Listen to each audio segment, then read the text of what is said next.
Good morning. This is Mr. Matt, an East Hampton school teacher and a veteran of the United States Marine Corps.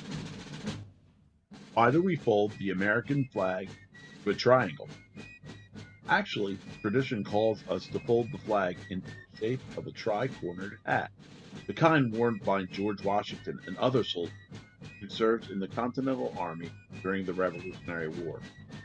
The troop carried a variety of flags during the war, including the Betsy Ross version. Their method of folding the flag to resemble hats carries on today. Please join me in reciting the Pledge of Allegiance. I pledge allegiance to the flag of the United States of America and to the republic for which it stands, one nation, under God, indivisible, with liberty and justice for all.